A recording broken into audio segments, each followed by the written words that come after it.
Earth is 4.5 billion years old. Modern humans, we've only been around for about 300,000 years. So what was happening on our planet before we showed up? Was it just empty?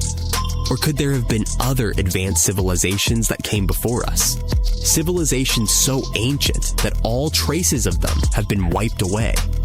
This is the heart of the Silurian hypothesis, a fascinating scientific thought experiment proposed in 2018 by astrophysicist Adam Frank and climate scientist Gavin Schmidt.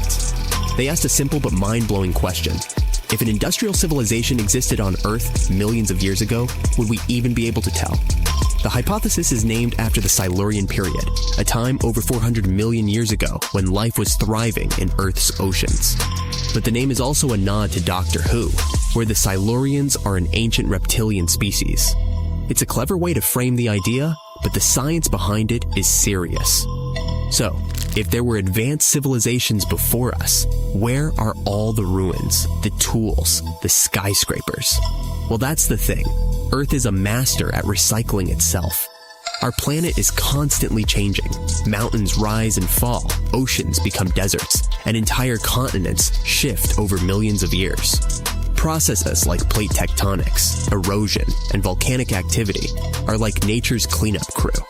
Think about it. If humanity disappeared today, how long would it take for all traces of our civilization to vanish? Scientists estimate that within a few million years, even our toughest structures, like skyscrapers and nuclear waste sites, would be ground into dust and scattered across the planet. So, if our civilization can disappear so completely, what chance do we have of finding evidence of one that existed hundreds of millions of years ago? This is where Frank and Schmidt's idea gets really interesting. Instead of looking for physical evidence, they proposed searching for chemical fingerprints in Earth's geological record. For example, carbon isotopes. Burning fossil fuels changes the ratio of carbon-12 to carbon-13. If an ancient civilization used industrial processes, we might find these anomalies in ancient rock layers. Nitrogen levels. Synthetic fertilizers could leave behind unusual amounts of nitrogen-15. Radioactive isotopes. If they used nuclear technology, we might find traces of plutonium-24 or iodine-129. Elements that don't occur naturally in large amounts. But here's the catch. Natural processes can also produce similar chemical signatures. For example, massive volcanic eruptions can release huge amounts of carbon dioxide, altering isotope ratios. So, how do we tell the difference? One of the key pieces of evidence Frank and Schmidt looked at was the Paleocene-Eocene thermal maximum, PETM, a period about 56 million years ago when Earth's temperature spiked by 5 to 8 deep C. This event released a massive amount of carbon into the atmosphere, similar to what humans are doing today. Could this have been caused by an ancient industrial civilization? It's a fascinating idea, but most scientists aren't convinced. The PTM was likely caused by natural processes, like volcanic activity or the release of methane from ocean floors. Plus, the rate of carbon release during the PTM was much slower than what we see today. So, if the PETM wasn't caused by ancient factories, what other clues could point to a lost civilization? Some researchers have suggested that dinosaurs might have been more advanced than we think. Take the Troodon, for example.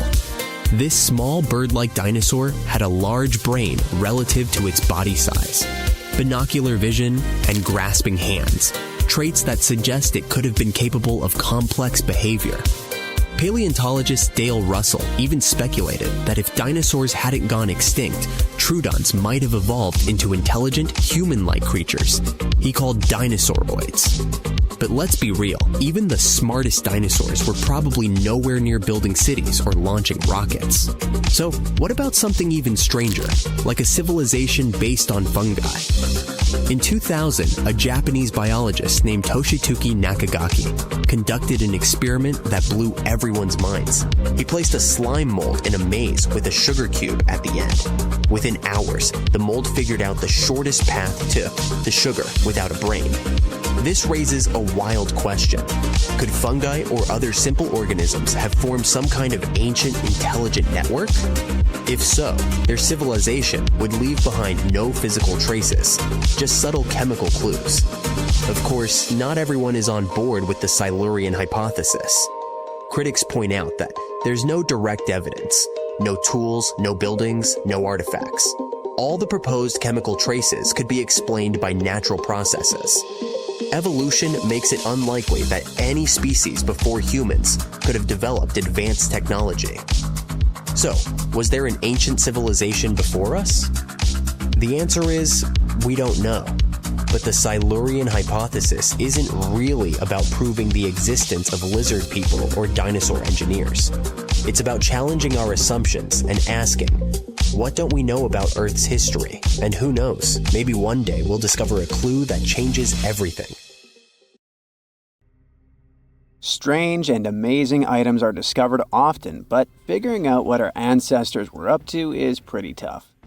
Especially when all you have are just some rusty cups and cave drawings. It's no surprise that even the experts in lab coats sometimes make mistakes. But it's not just about dusty plates and huge stones. Sometimes there's even humans with large heads. So grab your digging tools and let's travel back to ancient times to explore incredible societies that even scientists can't fully explain. Sardinia may look idyllic now, but I'm not gonna lie, I wouldn't fancy visiting it 3,000 years ago. Rumor has it, terrible giants roamed around this island back then. People even talk about finding human skeletons over 13 feet tall there, although nobody's ever shown anything to prove it. But the stories will make you wonder because some weird stuff has definitely happened. In 1974, over 5,000 pieces of broken stone artifacts were found in a part of the island called Monte Prama. But instead of being displayed in a museum, they were locked up in an underground vault for about 30 years. Sounds a bit suspicious, doesn't it? When they were finally displaced in 2005, scientists put the pieces together to find statues of 38 giant men standing 8 feet tall. Not quite as tall as the legendary skeletons, but still pretty huge. It's thought these statues were made by the Nuragic people, who lived on the island a long time ago. Besides giant statues, they also built over 8,000 massive stone buildings. Perhaps Nuragic weren't giants themselves, but they definitely liked their things big. I do too. I like a big number of likes on our videos. That would be pretty great. Thank you if you liked this and subscribed. Now back to the video. You and I are pretty smart, but we might not be the smartest humans ever. Actually, we might not even be the smartest species. Since 1913, some skull fossils found in South Africa have hinted at a possibly smarter contender called Boskop Man. This human-like species might have lived as recently as 10,000 years ago. Their skull suggests they had really big heads, which means their brains could have been 30% bigger than ours. Wow! Their average IQ could have been around 149, making them among the smartest 0.05% of people today. But if a Boskop Brainiac was so much smarter, why are they not around and we are? Well, bigger isn't always better, you know. Our brains are a lot bigger than our ape relatives, mainly in the prefrontal cortex. This part helps with high-level tasks like making decisions, remembering things short-term, and being aware of ourselves. The parts of the brain that handle our senses and movements haven't really grown much. So, maybe the Boskops spent too much time dwelling on the past rather than doing practical things like hunting. But this is all just guessing. We really don't know what happened to these clever cousins of ours. Some people even argue that Boskops weren't any different from us, with the only evidence being parts of skulls. The jungle is huge. Did you know the Amazon rainforest is home to about 30% of all the world's plant and animal species? That's impressive. However, the history of one native species, humans, has long puzzled scientists. The mysterious Kasarabe people lived here for hundreds of years and then vanished around 1400 AD. People thought the Amazon only had a few scattered tribes, but recently we discovered big, unusual shapes in the ground called geoglyphs. These might look like simple shallow ditches, but they're actually the remains of a vast civilization that spread over 5,000 square miles and includes about 450 markings, some as wide as 1,300 feet. That's insane! They likely contained ceremonial buildings and could have hosted up to 1 million people as recently as 550 years ago. Thanks to new technology like LiDAR, which uses a safe laser to map the forest without harming it, we can explore deeper. In 2019, some scans showed miles of raised roads and pathways and even pyramids over 70 feet tall. They found 26 separate settlements, 2 of which were at least 250 acres each. Damn, that's like 330 soccer fields. It's not certain what happened to the Kasarabi people. Maybe European conquistadors drove them out. Maybe the most baffling ancient civilization is one we've never actually found a trace of. Yep, I'm talking about Atlantis, the grand city that supposedly sank into the ocean.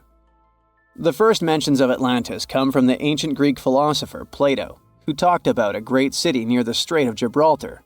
But for ages, everyone just thought Plato made up Atlantis as a perfect version of his own Athens.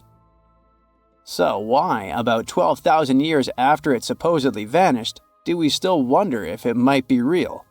Well, in the 19th century, U.S. Congressman Ignatius Donnelly wrote a book giving 13 reasons why he thought Atlantis was more than just a myth. Then, in 1965, some folks thought they actually found Atlantis when they discovered the Richat structure, a massive 25-mile-wide dome in Mauritania, Africa.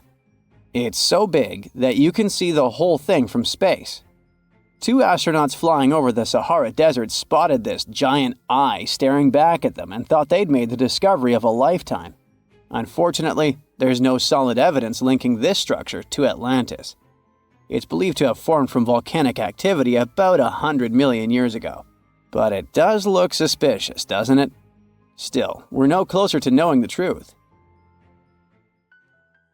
Imagine going back to about 3,300 BCE and finding yourself in South Asia. Welcome to the Harappan civilization. These people were way ahead of their time. They had cities like Harappa and Mohenjo-Daro, complete with baked brick houses, sophisticated drainage systems, and even public baths. This place might have had over 5 million people, making it one of the densest regions at the time. They also invented a system of standardized weights that was incredibly useful for traders. And trading they did. These people had connections stretching all the way to the Middle East, thanks to their great skills in metallurgy. They even had a form of ancient branding. The seals were used to stamp clay on trade goods. Despite being so advanced with a thriving urban life, there's a whole bunch of mystery shrouding their language and script. We've got bits and pieces of their writing, but no one's deciphered them yet, even with all the technology we have today. We also still don't know how exactly their society worked. It looks like they didn't flaunt their social status as much as other civilizations. No grand palaces or massive monuments. Instead, their largest buildings might have been granaries. They sure were practical. Unfortunately, all good things must come to an end. Around 1800 BCE, this bustling civilization started to decline, possibly due to shifts in river patterns. As the environment changed, the Harappans packed up, moving towards more hospitable lands. Ever heard of the Minotaur? The beast with a bull's head and a man's body, hunting the bravest travelers in a massive maze. Well, this wasn't just any old tale. It was one of the most popular dramas of the ancient world. And it was inspired by this place, the island of Crete. The Minoans lived here during the Bronze Age. They had stunning palaces, amazing frescoes, and a culture so rich it still fascinates historians to this day. They built places like Knossos, which was so complex with its multi-story buildings and elaborate hallways that it might have inspired the whole labyrinth myth. Their engineering was so ahead of its time that even their drainage systems were more advanced than what many of us have today. Let me know in the comments which of these stories you find the most fascinating, and thanks for watching. The unanswered mystery surrounding ancient civilizations have been a source of inspiration for many conspiracy theorists. In fact, some of these mysteries are so interesting that many of us either already believe them or would like to. One thing is for sure though, none of those thousands of conspiracy theories have ever been, classified. Or have they? We're all aware that the CIA has done some questionable things throughout history for the sake of national security, but you wouldn't expect a book to be both a national and international threat. The CIA recently declassified parts of a book that talks about lost ancient civilizations and the catastrophic events that made them vanish thousands of years ago. This mysterious book was written in 1963 by a guy named Chan Thomas, and it was going to be published by Emerson House in 1965 until the CIA got involved. For some mysterious reason, they classified the book, and it was never released to the public until recently. But here's where it gets interesting. The book was declassified in 2013 due to the Freedom of Information Act, but it wasn't released to the public until 2016. And what was released truly raises a few questions. The original version of this document was 284 pages long, but the PDF essay that was released was heavily censored, with just 57 pages, which makes it 1/5 of the whole document. The pages were edited before they were released to the public in such a way that you wouldn't even notice that the other pages were missing. Now, no one really knows why this book was classified in the first place, but it has some interesting content from what I've gathered. The author of the book had quite the imagination and a huge love for ancient civilizations. And even though what he had to say is very thought-provoking, some of it is just bizarre. He believes that our planet is locked into a never-ending cycle of pole shifts and Earth crust displacements that are responsible for the mass extinctions of many civilizations which existed more than 6,000 years ago, even before the Sumerians. He believed that these events caused more damage to the Earth than meteors, and he bases this theory on a few artifacts that exist around the world, but weren't really noticed until recently. But I'll get into that in a bit. Those mass extinctions that the book talks about include the end of the Ice Age, when huge 2-mile-thick ice sheets disappeared from northern Europe, Northern America, and Canada, and caused 100 species to go extinct. And here's how the author illustrates his hypothesis. He believes that there was a geomagnetic pole shift which caused catastrophic changes to both the atmosphere and the Earth's crust, resulting in the extinction of many civilizations over time. Now, even though the geomagnetic pole shift is a real thing, it doesn't just happen overnight. It happens really slowly, only about every few 100,000 years, according to scientists. But it's a bit more complicated than it sounds. It is a well-known fact that the North Pole is somewhere above Alaska, and the South Pole is close to the middle of Antarctica. Now, these are the geographic poles, and they'll always be north and south. However, the Earth's magnetic poles flipped a few 100,000 years ago. So, if you had a compass, let's say 700,000 years ago, it would instead point south and show you the Antarctic. But the author of the book has a different theory. He believed that the flip of the north and south magnetic poles doesn't happen every few 100,000 years, but every 12,000 years, and that this flip occurs in just a few hours, causing a catastrophic apocalypse. He thinks this happens as a result of an explosion inside the Earth's core. This explosion causes the magnetic poles to flip, but it also causes the Earth's crust to move. According to the book, due to these catastrophic events, a lot of the Earth's continents that were submerged underwater rose above sea level in just a few hours. Now, here's where it gets interesting. The author also states that the Peruvian Andes were beneath the ocean before the last pole shift. And even though it seems far-fetched, since the Andes are approximately 22,000 feet above sea level, there was evidence to support that claim in the late 80s. Scientists found whale bones and fossils that are said to be millions of years old on top of the Andes and the Himalayan mountains. It's also suggested in the book that the deep freeze the Earth went through during the Younger Dryas event caused the Gulf Stream to be disrupted, and he points to some interesting evidence to support that theory. frozen mammoths were found trapped in blocks of ice with food still in their mouths. Now, this is a true mystery, because freezing cold weather is in their nature, and they were among the few animals that could truly survive in the Ice Age. So, what could have caused them to freeze so quickly? Kinda makes you go, doesn't it? The document describes the Great Pyramid of Giza as a true enigma as well. The Pyramid of Giza is made out of 2.5 million stone blocks that are placed on top of each other with great precision. It's close to 750 feet wide and more than 450 feet high. To this day, we're still not able to explain how it was constructed, and it's quite difficult to understand the internal design as well. On the inside, the pyramid has no similarities to the other pyramids, and, despite popular belief, there were no mummies found in any of them. If you think that's a bit weird, wait for the next one. There are absolutely no hieroglyphs found in any of the pyramids, and that goes both ways. What do I mean? There are also no pyramids, or anything that resembles a pyramid, in any hieroglyphs either. Mr. Thomas believes that the pyramids were created hundreds of thousands of years before the Egyptians by a civilization that went extinct. Speaking of civilizations, in his book he even mentions the Greeks. He claims that in Greece, there was another ancient race of people that went extinct as well. He claims they were extremely tall with blue eyes and blonde hair, and had access to advanced technology that the Greeks couldn't have known about in their prime. Now, before we drift too far away from the stone blocks, let's talk about another mystery, the temple in Baalbek, Lebanon, and its ginormous foundation blocks. Those stones, which make up the Heliopolis, were also used for the temple in Rome. The foundations of the temples are made of 900-ton trilithon stones, and according to the author, this is proof that there must have been a lost ancient civilization with advanced technology. Now, most archaeologists claim that those stones were made by the Romans. However, there's no evidence to support that.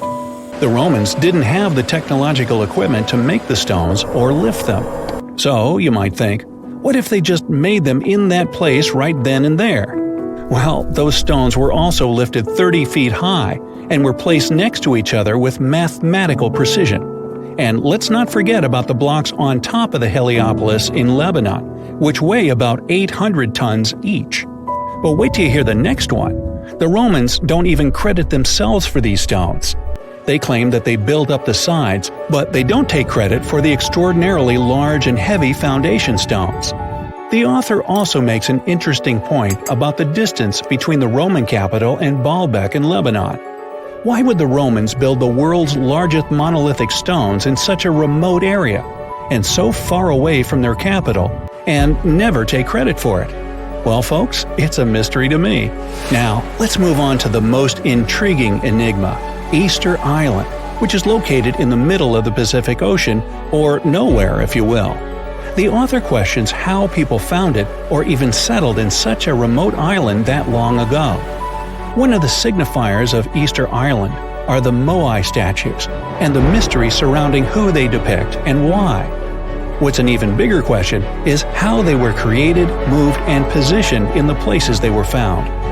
According to this declassified document, Easter Island was part of the now lost continent named Mu, and it was sunk in the Pacific Ocean in a disastrous cataclysm that happened during one of those pole shifts. The continent of Mu, according to the book, was as big as South America, and what we now call Easter Island is just what's left of that continent. The author also believes that this is what happened with the lost city of Atlantis as well. Plato is even quoted about this, saying that the whole city of Atlantis sunk miles beneath the waves within just a day. Even though the whole story sounds very intriguing and makes some interesting points, we know that, scientifically speaking, a cataclysmic pole shift causing entire civilizations to go extinct isn't possible. Now, let's assume that another species, whether humanoid or dolphin-like, could have existed millions of years ago. How do we find their traces? There was a Doctor Who episode about a non-human industrial civilization on Earth that existed long before us. These reptiles, called Silurians, were forced deep underground by a catastrophic rise of temperatures on Earth, and there they thrived for centuries. That inspired scientists to create the so-called Silurian hypothesis. If there was an advanced civilization before us, we should find their traces somewhere. Well, let's try. Climatologist Gavin Schmidt and astrophysicist Adam Frank decided to dive into this themselves. Like us, any technologically advanced civilization would be hungry for energy. So they looked for global effects that would leave a widespread mark. For example, hints of large-scale industrial processes, like plants and factories, and their leftovers. Then comes the question of how long these civilizations would last. If they existed for a long time, we should look for long-lasting signs, like residues from burning fossil fuels, mass extinctions, synthetic chemicals not found in nature, and even traces of nuclear fission. Basically, we should search for the same kinds of things that humans are currently leaving behind as evidence of our activities. Unfortunately, this evidence isn't that easy to find. Let's imagine an unsettling scenario if humanity suddenly disappeared. Even though it seems like we've left a lot of changes on our planet, the future civilization millions of years from now would struggle to find any remnants of our existence. Why?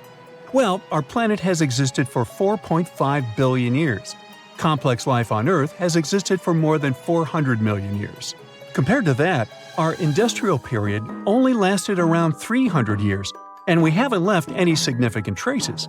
Our record of Earth's history is full of gaps, especially the further back you look. The fossil record captures only some things, being very selective and incomplete. On average, one fossil emerges every 10,000 years, and dinosaur footprints are even rarer. Mountains rise, oceans change, and plate tectonics can easily wipe out evidence of entire civilizations. After a couple of million years, chances are any physical signs of a civilization would disappear. In order to find at least something, we have to look for things like odd sediment patterns or unusual isotopic ratios. Also, fossils mostly form in water, leaving us in the dark about creatures on land or in the jungles. So even if there was a technologically advanced society millions of years in the past, and even if they were far more advanced than us, we might struggle to find any clues of its existence. Frank and Schmidt try to understand how we could ever hope to spot signs of them. Discovering actual cities would be the ultimate proof of a Silurian-style civilization on Earth. But Adam Frank isn't too optimistic. Even now, our cities cover less than 3% of the surface, making it easy to miss ancient city ruins. Whether a city survives over tens of millions of years depends on whether the land around it is sinking, getting locked into a rock, or rising, getting worn away by rain and wind. So, places like the French Quarter in New Orleans might have a better shot of making it into the geologic record than, say, Haight-Ashbury in San Francisco. When it comes to finding artifacts, the odds are pretty slim as well. No prehistoric iPhone would survive millions of years, fancy glass or not. Finding their fossilized remnants might be a bit more promising, but it's still tricky. Considering modern humans have only been around for about 100,000 years, it's quite possible that we might overlook any traces of an earlier advanced species. There is one thing, though. We could stumble upon their traces in rocks. Our current chaotic era might leave a distinct mark on the Earth's geological history, especially since we're basically experiencing PTM 2.0. I'll get to that in a moment. So they try to look at the changes in the carbon cycle. Humans have been releasing a lot of fossil carbon since the 18th century. This leaves a special mark in the carbon isotope ratio, like a signature that shows the difference between carbon in living things, such as seashells, and carbon in lifeless volcanic rock. Scientists also look for signs in the way sediments are arranged. Large coastal deltas might mean that there were bigger rivers made by folks in this hypothetical civilization. Traces of nitrogen could suggest big-scale farming, where they used a lot of fertilizer. Spikes in metal levels in the sediment could mean runoff from heavy industries. Of course, a single find like that wouldn't tell us anything. Schmidt says the key is to look for multiple signs together. Without clear artifacts, the uniqueness of an event might show in various clues rather than a set of changes linked to a single cause. On a quest for Silurian-style clues, Scientists even decided to check the moon.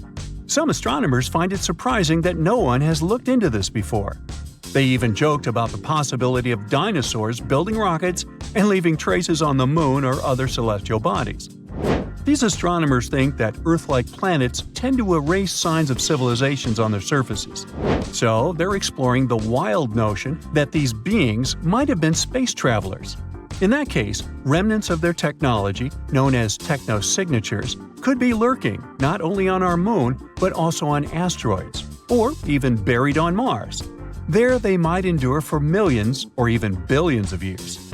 Unfortunately, so far, despite digging into the past 380 million years and examining all suspicious events, the researchers haven't found a clear match for a technological civilization. They don't give up, though. Frank calls for more investigation. For example, we could study how modern industrial chemicals stick around in ocean sediments. This, he believes, could help us identify similar chemical traces in the Earth's history. If there are no traces, why do we even bother to find something like that? This research is based on Schmidt and Frank's recent papers. They were delving into the Anthropocene. It's the proposed epoch, dominated by human activities on Earth. It's full of these things called hyperthermals. They're prehistoric events when temperatures on Earth sharply increased over a relatively short time. They're like extreme heat waves from the past. A great example of this is the Paleocene-Eocene thermal maximum, or PETM for short. It happened around 55.5 million years ago and saw a rapid rise in global temperatures. Over 200,000 years, the average temperature on Earth jumped from about 9 to 14 degrees Fahrenheit. We study these hyperthermals to understand how they occurred, from natural causes or human activities. So, these hyperthermals sparked the genesis of Frank and Schmidt's research. To study them, scientists started examining chemical signals and tracers left in rocks. When doing that, Schmidt and Frank uncovered some eerie parallels between all the climate issues we have today and past periods of rapid temperature shifts. There's a close similarity between the PETM and other hyperthermal events. So all this work isn't just about solving a historical mystery. Understanding our impact on the environment can guide us to finding better ways to live in harmony with the planet and avoid becoming a forgotten species in the future. Our Milky Way is filled with lots of planets that could be just right for life, but we don't know if there are other civilizations out there. Earth is the only place we know of with living beings. About 200 years ago, people wondered if there might be civilizations on Mars. Back then, it was a real question, but once we got pictures from space probes, we decided there wasn't any evidence for it, and that idea got stuck in our minds. Now, it's not even considered a valid topic for serious science. It's seen as kind of silly. But no one has set clear limits on what could have happened on our own planet a really long time ago. So, even if there is no proof, we shouldn't throw away the possibility. Don't forget, it took humanity a while to recognize dinosaurs. Maybe Silurians are just patiently waiting for their time. The Sahara Desert is like a Mad Max movie. Scorching heat, endless dunes, and an overall barren wasteland. A place where no one could live, right? Well, forget all you know about it, because 5,000 years ago, the Sahara was a lush paradise of grasslands, lakes, and rivers, and the home of a ghost civilization that vanished without a trace. Our tale begins in the 1930s, when a Hungarian explorer stumbled upon a cave in the middle of the Sahara. Inside, he found something bizarre: ancient rock paintings of people swimming in a lake, surrounded by giraffes, hippos, and crocodiles. At the time, everybody shrugged it off as some symbolic depiction of the afterlife, because, really, who would imagine a lake in the Sahara? Well, fast forward some 70 years later, when a group of archaeologists made a discovery that flipped the script. In a rock shelter in Libya, they unearthed 15 mummies, along with baskets, ceramic pots, and other everyday items. This may look like prehistoric junk to most people, but to archaeologists, it was like uncovering a key piece of evidence. Those people weren't just passing through, they lived here. You see, those weren't just any mummies. They were some of the oldest naturally mummified humans ever found, dating back over 7,000 years. Take that, Egypt. 2 of them still had readable DNA, preserved thanks to a rare natural mummification process, almost a miracle considering the Sahara's climate's ability to turn everything into, well, beef jerky. Scientists struggled to understand where those mummies came from for a while, because the mitochondrial DNA they recovered was not helpful at all. But thanks to scientific progress, they eventually managed to do a full genome analysis that revealed some weird secrets. Those people belonged to a human lineage that was completely unknown, and they lived isolated from the rest of humanity for thousands of years.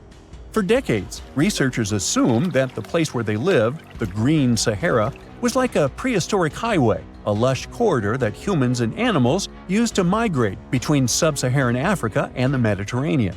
But the mummies demolished that theory, like a hippo sitting on a sandcastle.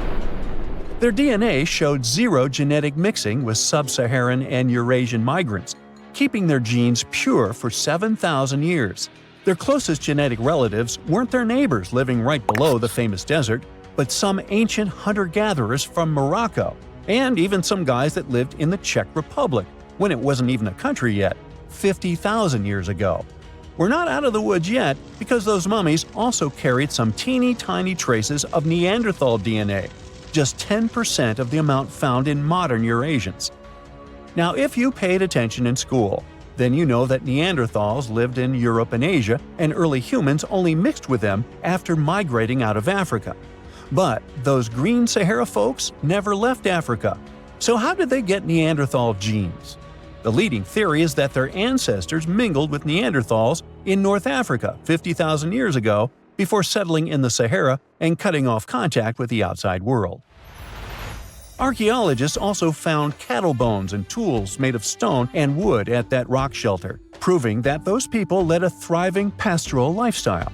This discovery made scientists scratch their heads for a while because, you see, animal domestication was not developed in Africa. So how did they learn it if they never mingled with anyone? Did they have ancient YouTube tutorials? Probably not. The researchers believe they must have traded knowledge with neighboring groups, but just knowledge, no saliva. It's almost too hard to believe that no outsiders mixed with them. After all, who wouldn't want to live in a thriving civilization in the middle of a green paradise, drinking milk, eating meat, and even using animal blood as a protein source? Ooh, yummy. They didn't have to hunt for every meal, thanks to their livestock, and the abundant water made life pretty sweet. And yet, they never married outsiders. Why? Maybe it was a cultural choice to never date outside their own group. Or maybe the landscape itself kept them isolated. This is where scientists place their bets. They believe that the dense forests and rivers that existed in the Green Sahara acted like nature's no trespassing sign, creating a geographical barrier that isolates animals, plants, and whole societies. This isolation is the reason why their genes were so unique. These guys weren't swapping spit with anyone else. But this genetic time capsule almost didn't survive. For most of the last ice age, the Sahara was even harsher than today, a true dead zone where humans couldn't survive. 70,000 years ago, even the toughest people disappeared, retreating to the Nile Valley and the Mediterranean coast. Why? Because Earth was a climate bully. Massive glaciers stole all the moisture, weakening monsoons until rain clouds barely reached North Africa. Then came the knockout punches. Armadas of icebergs flooded the North Atlantic, triggering devastating droughts each time. This was the Sahara's ultimate keep-out era. Now, you're probably wondering how in the world the Sahara turned green after all this, and then went back to being a desert again. Well, it all started 15,000 years ago, I wasn't around then, when Earth was shaking off the last ice age. Our planet's axis was a bit wobbly, and because of that, the northern hemisphere got closer to the sun, getting extra sunlight and heat. This eternal summer turned North Africa into a giant moisture magnet, pulling water from the Atlantic and making it all rain down on the Sahara. The result of this ridiculous amount of rain was a lush savanna, complete with lakes the size of small countries. But the African humid period was not just a one-time miracle. The truth is, this eternal on and off switch between green and desert happened to the Sahara more than 230 times since the desert was born. During one of these events, the Sahara even expanded, getting bigger than it is today. So when the Green Sahara showed up, you can bet it brought the ultimate ecosystem glow-up. This wasn't just a light dusting of grass. We're talking full makeover. The transformation was so complete, it even reshaped animal populations. Cheetahs suddenly struggled with the new prey dynamics, while rodents like the multi-mammate mouse thrive in the suddenly abundant grasslands. But don't pack your prehistoric swim trunks just yet. This paradise had teeth. The Sahara was an ecological maze of crocodile-infested rivers, malaria-carrying mosquitoes, and big cats lurking in the tall grass. Crossing it would have been like playing a real-life game of Hungry Hungry Hippos. This is probably why more groups didn't settle permanently. The Sahara's climate cycled between wet and dry every 20,000 years, hardly a stable zip code. For most ancient people, it was smarter to treat the Green Sahara like an all-you-can-eat buffet, grab resources and leave before the desert returned. Still, this Green Sahara period lasted for 10,000 years, giving our mystery shepherds plenty of time to thrive. But around 5,000 years ago, Earth's axis shifted again, the rains moved away, and the Sahara dried up faster than a puddle in July. As the desert returned, the shepherds from the Green Sahara had no choice but to pack up their livestock and leave. Some researchers believe they migrated toward the Nile, laying the groundwork for ancient Egypt, so I guess their legacy lives on. Besides, their pure lineage may be extinct by now, but some faint genes of the mummies can still be found in the people that live in North Africa today. But the introvert mummies were not the only ones using the Green Sahara as an Airbnb. They actually had neighbors just around the corner, in a lakeside village in Niger to be exact. Those people thrived for 5,000 years and left behind the oldest Sahara Desert cemetery, including a man buried in a turtle shell, a grinning Halloween man with filed teeth, and a heartbreaking family embrace frozen in time, victims of the very waters that sustained them. Eventually, those people disappeared too, just like it happened to our antisocial friends. This proves that this desert outsmarts everyone, with a landscape that gives paradise with one hand and takes it away with the other. Humans invest a lot of time and money exploring the unknown. First outer space, then the ocean floor. But there's another frontier we're trying to conquer. Scientists call it the deep frontier. I'm talking about how far down to the Earth's core we've made it so far. During the 60s, humans tried digging the deepest man-made hole on Earth. This took us deep into the Arctic Circle. What later became known as the super deep borehole is also the deepest artificial point on Earth, reaching the depth of 40,230 feet. It took 20 years to drill this far into the Earth's crust, and researchers say this is only about 1/3 of the way through to the mantle. Here's a quick anatomy of our planet. If the Earth is like an onion, the crust is like the thick skin of this onion. This part is only 25 miles thick. Beyond this is the 1,800-mile deep mantle, and after that, right at the center of the Earth, is the core, which is made up of 2 layers, inner and outer. Now, can you guess where on the planet the crust is at its thinnest? On the ocean floor. When American scientists understood that, they started drilling holes on the seabed. This gave way to Project Mohole. It began in 1961, but their technology to drill deep holes on the ocean was really bad. They had to improvise. They installed a system of propellers along the sides of their drill ship to keep it steady over the hole. The main challenge was to drill as vertically as possible. Otherwise, that deep hole would look more like a deep maze. Both the Kola Super Deep Borehole project and the Project Mohole came to an official stop in the years that followed. But hey, humans have built some pretty deep stuff underground. In 1963, a Turkish man took a swing with his sledgehammer to improve his basement and discovered a tunnel. That tunnel entrance led to more openings that connected a multitude of halls and chambers. He didn't know it, but he had discovered Deringoyu. This once lost city was up to 18 stories tall and 200 feet deep. The city was large enough to host 20,000 people, and it was simply standing beneath Cappadocia in Turkey the whole time. Cappadocia hosts hundreds of subterranean dwellings. 40 of these underground cities are at least 2 stories high, but none of them are as huge as Deringoyu.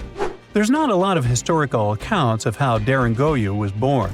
Some speculate that the oldest part of the complex was dug about 2000 BCE by the Hittites. The Hittites were an Indo-European civilization who formed one of the first major civilizations of the Bronze Age in West Asia. Scholars think they built this underground city to protect themselves from invasion.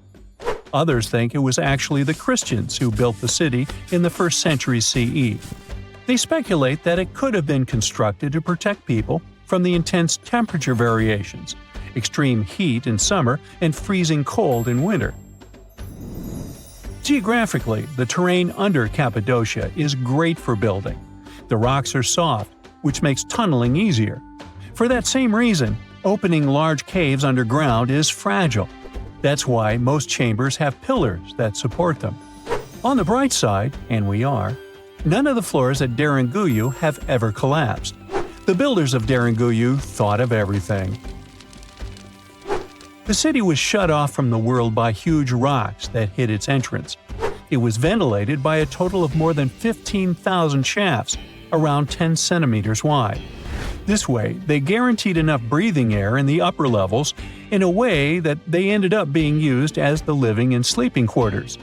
The lower levels of this impressive maze were mainly used for storage.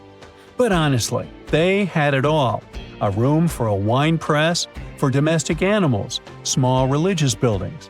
They certainly didn't spare any efforts to make that underground city as complete as an above-ground one. Now, speaking of impressive underground stuff, Switzerland has the longest tunnel in the world, built here on the Swiss Alps. This absurdly huge tunnel was built over 8,000 feet below the surface. Check this out. This is what the Gotthard-based tunnel looks like. The first idea to build the tunnel was put forward as early as 1947, but construction only officially began in 1999. It took them years to approve the project and then scout for the perfect location. Even so, the 73 different rock types that compose Massif turned the construction into a real challenge. Some of the rocks were as hard as granite, and others were as soft as sandstone. This meant they needed different approaches and equipment so the whole thing wouldn't crumble down. Overall, they had to excavate about 28 million metric tons of rock to make way for the tunnel. There were many other challenges to build that far into the earth. The deeper into the mountain they got, the hotter the temperatures were. Since there's no natural ventilation, temperatures would get as high as 115 degrees Fahrenheit, making it really hard for workers to endure. The tunnel stretches for 35 miles from one end to the other. During the construction, workers had to use 4 massive tunnel boring machines, aka moles, to penetrate through the massif. Each of these moles was around 1,400 feet long. But that was one of the best things they could do, since these machines limit the disturbance to the surrounding ground and help to produce a smooth tunnel wall. You'd never guess that the world's deepest basement belongs to the Sydney Opera House in Australia. The building goes as deep underground as it grows above ground. But this basement isn't just the Opera House's foundation, it's a parking lot. This unique parking garage penetrates 120 feet underground, or 12 stories deep, while most car parks are only 4 or 5 stories deep. But that's not all that makes it unique. You see, if they decided to build a normal rectangular parking space, this would end up eliminating a bunch of possible parking spaces. And since they wanted to maximize the space they had available, they had to come up with some superb structure. First, they opened up a man-made cavern to make that dream possible. Then they had to come up with a design. That's what led to the donut-shaped cavern, or what engineers call a double helix. This design shocked the engineering community for its innovative approach. But hey, it worked!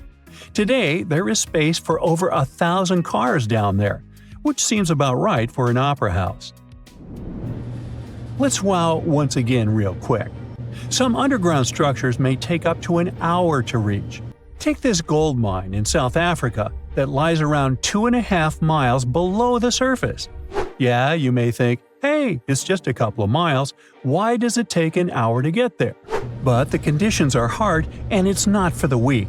But Milan Ladina, an Ecuadorian runner, even completed a half marathon there, despite temperatures reaching 104 degrees Fahrenheit, high humidity at 80%, and an atmospheric pressure of 1.4, comparable to what divers experience 5 meters under the sea. Yikes. Whoa, there could have been more human species throughout history than we used to think. In one place in East China, Hualongdong, scientists found the remains of a human who lived around 300,000 years ago. They found a jawbone and parts of the skull. They carefully studied these bones to compare them with the bones of other ancient and modern humans. The remains themselves weren't that unusual. We know our human family is really diverse and has been around for millions of years. You know our ancient relative called Australopithecus, right? These fellas lived in different parts of Africa, and they were known for walking on 2 legs, just like modern humans.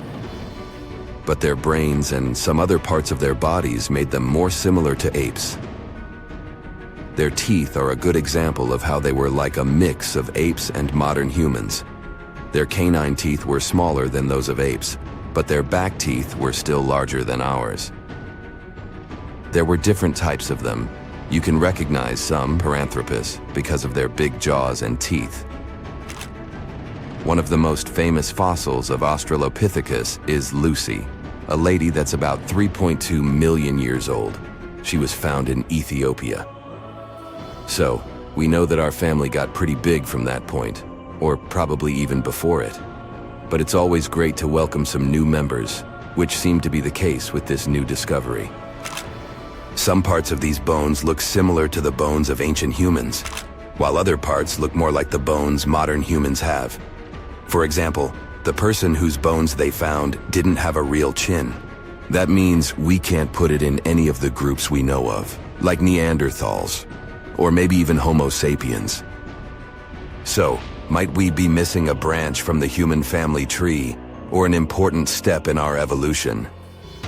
What we're looking at here could be some mix between the creatures that became modern humans like us, and the ones that turned into what we today know as Denisovans. It takes time to figure it all out, though. We hadn't known much about Denisovans either, until we found some of their bones in a cave in the mountains. These bones are really rare, and we only had a few pieces to analyze, but their genes told us a lot more about their past than their fossils. Different kinds of humans lived on this planet, but through time, they spread around. One group started living in Africa. Those are our kind, Homo sapiens. Another group went to Europe. That's how we got Neanderthals. But some of these ancient human groups moved all the way to Asia. That's where we can trace a new interesting kind, Denisovans. It seems they're cousins to both modern humans and Neanderthals.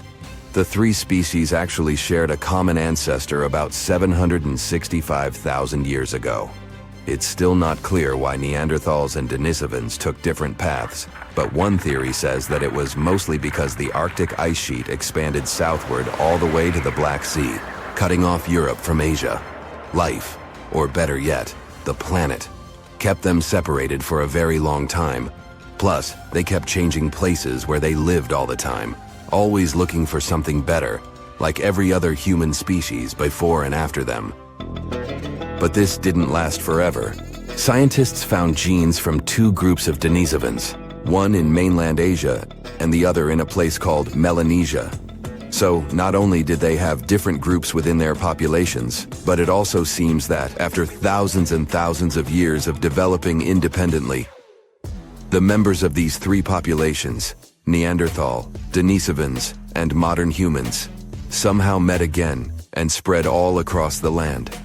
5% of the Denisovan genome lives on Not in the area where scientists found their bones, but in people that live thousands of miles away in Southeast Asia, for instance, in Papua New Guinea. But scientists believed that the cave where they found the remains of Denisovans might be as far north as they had lived. It would have been way too cold for them to survive if they had gone further north. From there, they traveled as far south as Indonesia. This was possible because, during their time, sea levels were lower than today, so Indonesia was connected to mainland Asia. But they probably didn't make it to Australia since it was still separated by water. These three groups mixed together too. Scientists have found a bone of a girl who had a Neanderthal mom and a Denisovan dad. It's the only first-generation hybrid human we've discovered. She even got a cool nickname, Denny. One of the mysteries about Denisovans is how they disappeared. Maybe they mixed so much with other humans that they just blended in. Or it's possible that modern humans' ancestors were stronger, had better tools, or even brought some diseases that didn't affect them, but affect Denisovans. Climate and where they lived might have also played a role. Denisovans lived in a wide range of environments, from cold parts of Asia to tropical Indonesia. Climate changes and the challenges of different habitats might have been really difficult to survive. But it's hard to draw strict lines in our family tree. We're still relatively new at learning about it anyway. Who knows how many new members we are about to discover? Half a century ago, a team of scientists had an idea that a collection of fossils they found at the Great Rift Valley in Tanzania were actually the remains of some new human species. Yup. That was the time when we welcomed Homo habilis into the family. It was a big discovery at that time since people mostly believed that the story of our evolution had been really simple. First, there were Australopiths that looked like apes. After them, there was Homo erectus, the upright man. They most likely lived in Africa around 2 million years ago, but also expanded really quickly across Eurasia. It was the first human species that we know about to have traveled such long distances to find a better place for life. They looked and behaved like humans. Plus, they were probably the first of our ancient ancestors who learned how to deal with fire. Maybe they were the first to cook food as well, and that's what we're definitely thankful for. Cooking food was an innovation that made the human diet more nutritive, and we could grow bigger and smarter brains. So, yeah, Homo habilis made things more complicated. They could walk on 2 legs, but they could also be better at climbing trees than walking on the ground like us.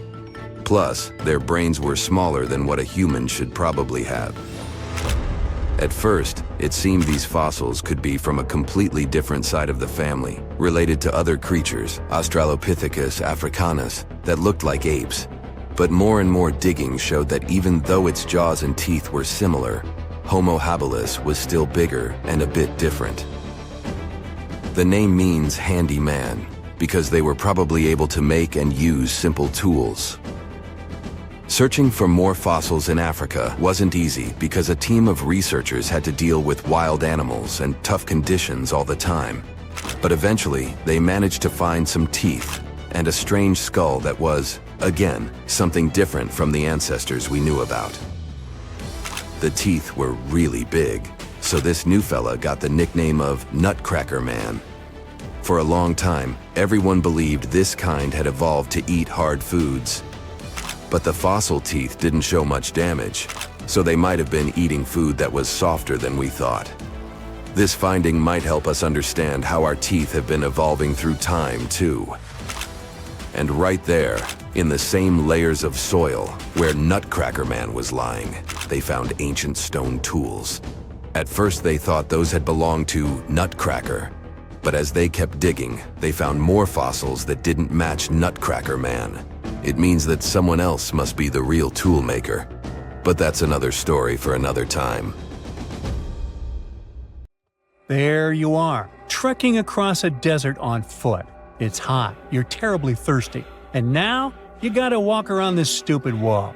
Wait, a wall in the middle of a sandy, lifeless nowhere? Exactly, a wall in the northern Saudi desert. Archaeologists have just made a super exciting discovery. and what they found was not just a single wall. No, it was a whole ancient walled city that might date back to 2400 BCE. They think this place was home to around 500 people and could have been used for 1,000 years.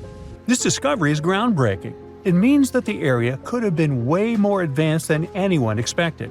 The city was well organized, with different zones for living, towers and strong walls for protection, and different sections for all kinds of daily life. This ancient city, now called Al-Natta, was basically an oasis town, and it's great since it can give us a peek into what life might have been like in this desert thousands of years ago. Apparently, they had clearly separated areas, like residential sections, a cemetery, farmland, and even a town center. This oasis city, found in the Khaybar area, is the first big organized settlement from the 2nd or 3rd millennium BCE that researchers have uncovered in northwestern Arabia. The first surveys show that this town, which covered about 6 acres, had several districts, including the residential area, the cemetery, and the legal one, with courts. The houses were set up in neat rows, all connected by small roads. Those streets kept the residential area separate from the rest of the town. Back then, most people in this region were nomadic herders, always moving around. But archaeologists have been sure that during the Bronze Age, northwest Arabia had small walled towns and oasis centers scattered across it. These connected oasis towns were unique, offering secure places for people to live, store goods, and trade.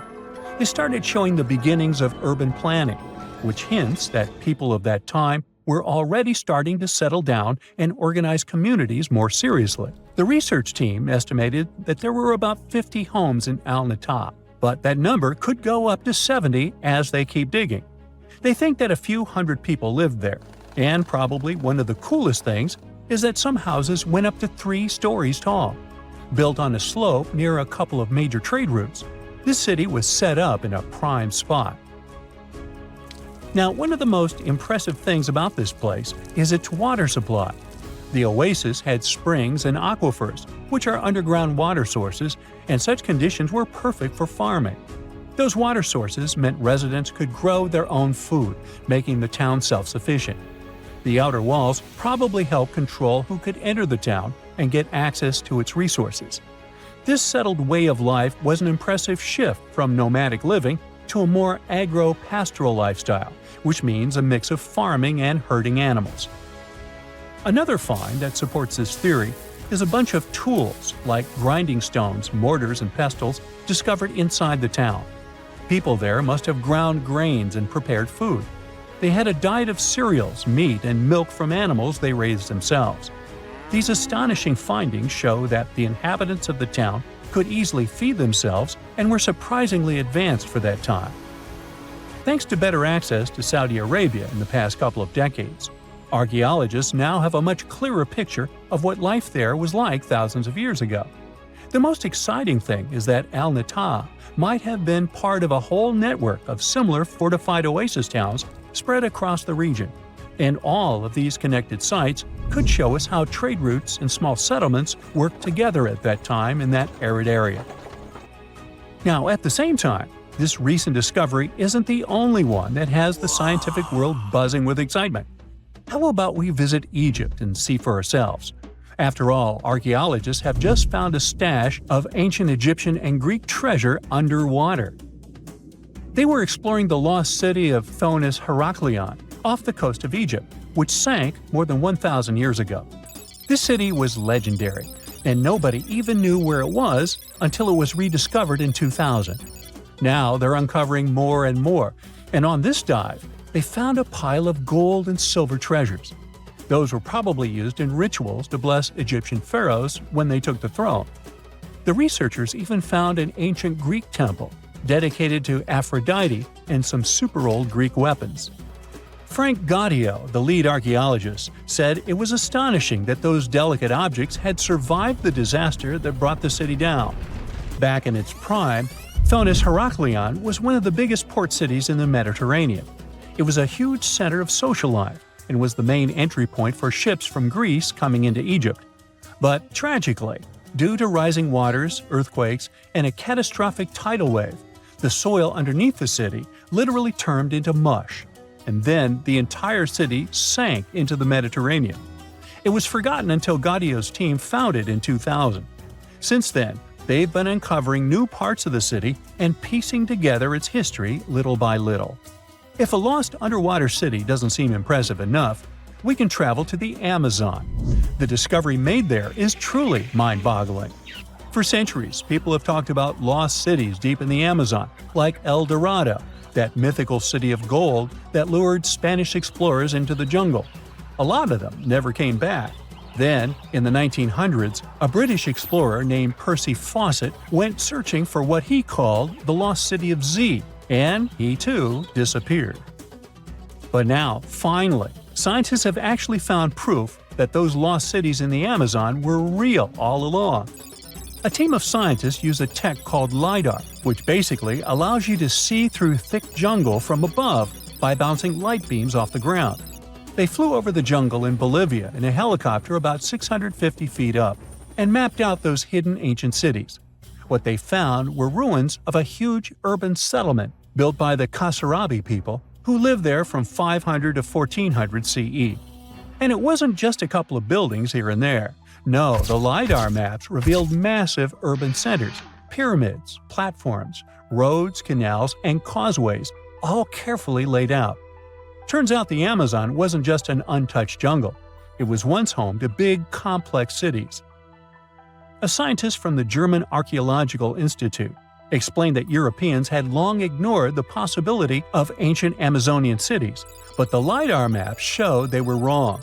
The new maps have revealed 26 sites, including 11 that no one even knew existed.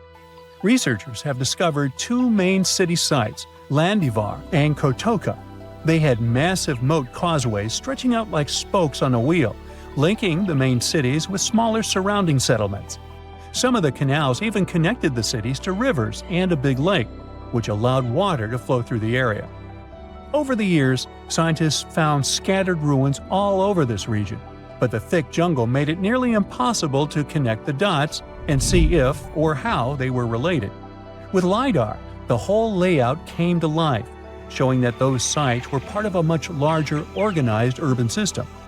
It's now also clear that the sites had a greater meaning, since everything is lined up in a way that could be symbolic of the spiritual beliefs of the inhabitants. The Kasarabi culture isn't as famous as the Maya, but they had a thriving society in an area that faced huge challenges, like yearly flooding.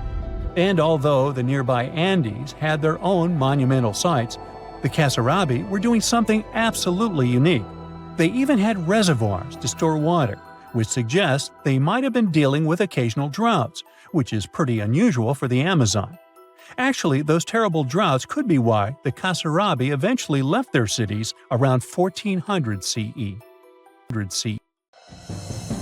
There's this interesting ancient site near St. Louis, Missouri, that a lot of people don't know about. It's called Cahokia, and it used to be a huge city with up to 20,000 people living there back in the 11th century. It's full of these massive earthen mounds that were built by hand, and the biggest one is still there today, at the Cahokia Mound State Historic Site. Even though we don't know everything about this civilization, researchers have been able to piece together some information from the remains they've found. For starters, they found some pretty old teeth at this site. After studying their appearance and structure, scientists suggest that a lot of different indigenous groups lived there. About a third of them came from other areas in the middle of the continent, which they figured out by studying the different levels of various substances in the teeth. And get this, the way the mounds are arranged shows that this was actually a planned-out city, not just a bunch of villages grouped together. The rulers lived on top of the mounds, while everyone else lived in other structures. It's amazing to think that they were doing things like farming, hunting, logging, pottery, and weaving, all within this one giant city. Right in the middle of Cahokia, there was this giant mound that was about 100 feet tall, and around it, there was this huge wooden fence. Inside the fence was the city center, which had a big open space called a plaza. Archaeologists think that the plaza was designed to represent the 4 cardinal directions of the world. It was like the people who built it wanted to create a place that was in harmony with the universe. The center of the city was where they held ceremonies and events, and it was such a big deal that people from outside Cahokia would come to be a part of them too. What became of this city? Hard to tell. Some people think that the reason it fell apart is that they cut down too many trees and the land got all messed up. Other scientists believe that's not true because the soil was still in pretty good shape after the city was gone. The Europeans were not even around at that time, so they couldn't have influenced the downfall of Cahokia either. There's also one theory that suggests there were fights with other communities that caused the city to collapse. These days, there are over 65 preserved mounds, and you can even climb the steps of the tallest one. The best part is that local authorities are thinking of making it a national park, so you should totally plan to visit before it gets too crowded. Mohenjo-Daro is another lost ancient city that's still surrounded by mystery. Located in modern-day Pakistan, it was a city that flourished during the Bronze Age, and it was extremely advanced for its time. It had things like water systems and fancy architecture that other cities didn't have back then. Despite these features, it's not as well known as other ancient cities, like those in Egypt or Mesopotamia. What's even weirder is that at some point, the city was abandoned, and no one knows why. Archaeologists found the city in 1911, but it took a while for them to realize how important it was. Eventually, they uncovered a lot of really interesting things about the city, like its advanced sanitation system. Excavations uncovered over 700 wells, as well as private baths and a large communal bath. Remarkably, even private homes had toilets, and waste was efficiently disposed of through a citywide sewage system. They also had a lot of trade connections and made some really beautiful objects, like pottery, jewelry, and figurines that were sold all over the region. Despite its amazing culture and knowledge, scientists have yet to figure out why the city was abandoned. Some people think changes in the nearby river might have had something to do with it. The writings that the people of Mohenjo-Daro left behind are still a complex code, even for the most skilled specialists, making it even harder to piece together their history. Have you heard of the lost city of Kolmanskop? It used to be a small settlement in the Namib Desert. Legend has it that it got its name from a man named Coleman who got stuck in the local dunes and was never seen again. But that's not the interesting part. In 1908, a railway worker found a shiny stone and showed it to the chief railway foreman, who turned out to be a hobby mineralogist. They discovered it was a diamond, and soon, Kolmanskop became the richest town in Africa and one of the richest places in the world. It had luxurious stone houses, a school, a hospital, and even an ice factory to produce ice for fridges. The hospital had the first X-ray machine in southern Africa, which was supposedly used to check if workers were illegally swallowing diamonds. Its popularity began to decline in the late 1920s when another diamond-rich location was discovered nearby. Most of the inhabitants soon began to flee the city in search of a better life, leaving the buildings abandoned. In 1938, all machinery was taken south and the town was left to the desert. The last inhabitant left Kolmanskop between 1956 and 1960. The hot climate and low humidity have preserved the structures over time, and tourists can now visit this desert ghost town. You've surely heard about this next ancient city, Machu Picchu. It's this incredible ancient location in Peru. It stretches across a huge piece of land in the Andes Mountains and sits high above sea level. It's even considered one of the wonders of the modern world. But here's the thing. Scientists aren't exactly sure what it was used for. It could have supported up to 750 people, but there aren't a lot of human clues left behind. Some people think it was more of a spiritual or ceremonial place, while others believe it may have been like a fancy spa retreat for the nobles. The extensive terraces might mean it was used for crop testing or as a trading hub. And there's even a theory that it was used as a prison because they found a cell-like area too. It's amazing that even today, archaeologists and historians are still puzzled about how it was built. Did you know that they probably didn't even use wheels for transportation? And those massive granite rocks were somehow pushed up the steep Andean mountains, even though most of them weighed a lot. Some historians think that hundreds of people worked together to push each rock up the peak. The huge stones at Machu Picchu are also so close together that you can't see any cracks between them. It's pretty cool because it also makes the area safe during earthquakes, which is important since Peru is a shaky country. But how did the stones stay put during all those quakes? They actually move a little bit, but then they go back to their original spot, almost like they're dancing. Some people think wet wooden wedges were used to keep them in place, but that doesn't really add up, considering how big the structures are. Locals back then also seem to have built Machu Picchu without using any pack animals or iron tools. They had to sculpt and put everything together using mostly their hands.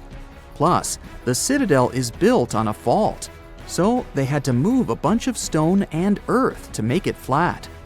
Scientists also think that the real construction is actually underground because of the deep foundations and drainage system.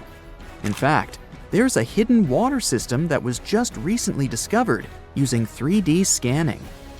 They didn't even use mortar to put the granite blocks together. They were so precise that you can't even fit a sheet of paper between them. One theory suggests that people that lived there used stone tools made of a harder material than the stone they were cutting.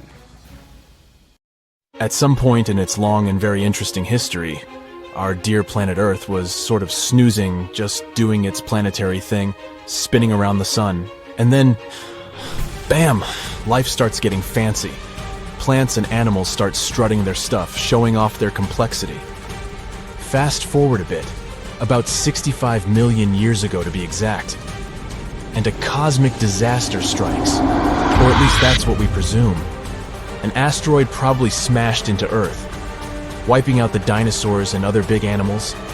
We can't pinpoint specifics about the asteroid, but we do know that it was extremely large and it crashed into our precious planet, creating a dusty mess that settled everywhere. You can still find remnants of that dust layer in sedimentary rocks today. If you dig beneath it, you'll uncover a whole bunch of fossils. These prehistoric creatures were living it up before the asteroid crashed the party. Think of it as the planet going on a cleaning spree, leaving a bunch of empty spaces waiting to be filled. And guess who took the opportunity? Mammals. These furry little critters were the ones to rise to fame. But why is it that this disaster became such a great opportunity for mammals? It's pretty simple, actually. With no big bullies around, they grew, multiplied, and had a population expanse. All kinds of mammals joined to fill in the blanks. Primates, rodents, basically, the whole furry gang. We're talking about placental mammals, marsupials, and even egg-laying mammals, adding some serious variety to the mix. We like to think of primates as our closest relatives here on Earth. What's their story? Well, around 63 million years ago, just a couple of million years after the dinosaurs' final dance, the primates decided it was time for a family reunion. They split into two groups, the dry-nosed primates, who became the cool monkeys and apes we know today, and the wet-nosed primates, who went off to become lemurs and aye-ayes, hey-hays. The fun didn't stop there. About 58 million years ago, the dry-nosed primates began their own little mission. One special guest called the tarsier, arrived on the scene, featuring big eyes that were perfect for late-night shenanigans. This tarsier took a different path from its primate relatives. embracing its unique niche and evolving separately. To this day, the tarsier is the only primate that feeds exclusively on meat. These little guys have a taste for insects, small birds, rodents, and even lizards. But that's not all that makes them unique. Their eyes are twice the size of their brains. Also, their heads can do a full 180-degree spin, just like an owl. Because of their features, the tarsiers are the true kings and queens of the night. With their superpower of ultrasonic tracking, they can spot their prey instantly. Plus, their legs and feet are like springs ready to launch them into action. They've got this special ankle bone called the tarsus, which gives them those epic leaping skills. Hence the name, if you were wondering. But let's leave these little critters to rest and get back to our story, shall we? About 55 million years ago, the Earth cranked up the heat, literally. This sudden hot pod was a bit too much for many deep ocean dwellers and plants to handle, and they bid their farewells. But hey, every goodbye is an opportunity for something new, right? The oceanic mammals known as cetaceans, saw their chance and took it. They splashed into those empty niches, becoming the rulers of the sea. In this category of creatures, you can find the blue whale and the dolphin. A special primate guest made an appearance around 47 million years ago. Scientists now affectionately call the fossil of such a creature Ida. This little wonder caused quite a stir. Initially hailed as the missing link in human evolution. But here's the hilarious part. It turned out Ida was not one of us dry-nosed primates, but a cheeky wet-nosed one. Moving forward to 40 million years ago. This is when another big event happened in the primate world. The New World monkeys, our distant cousins, decided to take a different path and branch off from our lineage of Old World monkeys. They packed their bags and set off to conquer South America, where they're still living it up today. What's the difference between the two, you might ask? Well, one crucial thing that sets them apart is the fact that the Old World monkeys had nostrils that pointed downwards.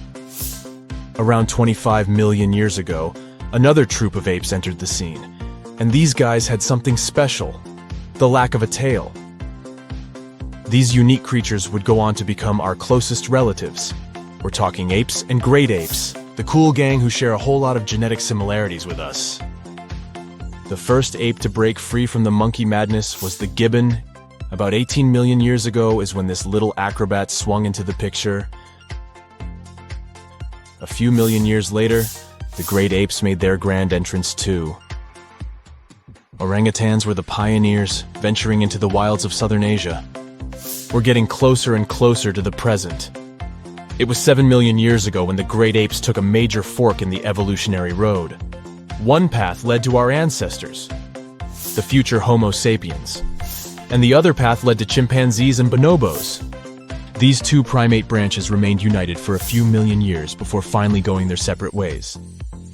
5.6 million years ago, a game-changing ape called Ardipithecus made its way into our evolutionary history.